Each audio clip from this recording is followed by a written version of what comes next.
நம்மளுடைய எஸ்கே பைக்ஸில் வந்து பார்த்தீங்கன்னா இன்றைக்கி என்ன வண்டி பற்றி பார்க்க போகிறோம் அப்படின்னு கேட்டிங்கன்னா ஹோண்டா டியோவில் டிஎக்ஸ்.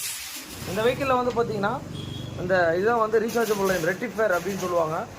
இந்த வெஹிக்கிளுக்கு வந்து பார்த்தீங்கன்னா ஓல்டு லேட்டஸ்ட்டு உங்களுக்கு மாறும். அதில் வந்து பார்த்தீங்கன்னா 4 பின் வரும் உங்களுக்கு. இதில் வந்து பார்த்தீங்கன்னா 5 பின் வந்துடும். 5 பின் சாக்கெட் சொல்லுவாங்க. இதில் வந்து பார்த்தீங்கன்னா இதெல்லாம் ஒரு யூஸ் தரும் ப்ராடக்ட். இது என்னென்னா லோடிங் வந்து பார்த்தீங்கன்னா பேட்டரி வந்து ரீசார்ஜபிள் ஸ்டெபிலிட்டி அதை வச்சுருக்கிறது உங்களுக்கு இந்த ப்ராடக்ட்டு.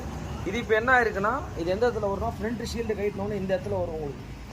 இப்போ இந்த ப்ராப்ளம் வந்து பார்த்தீங்கன்னா புது பேட்டரி கஸ்டமர் போட்டிருக்காரு.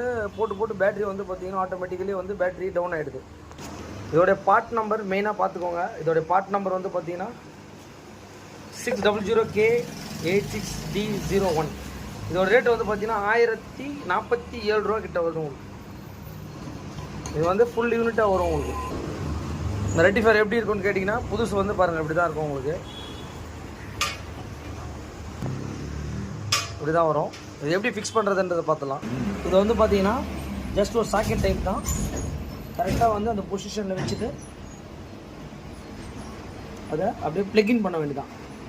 அவ்வளோதான், முடிஞ்சு போச்சு. பார்த்தீங்கன்னா பேட்ரி வந்து எந்தளவுக்கு சார்ஜ் ஆகுதுன்றதை பார்த்துக்கோங்க.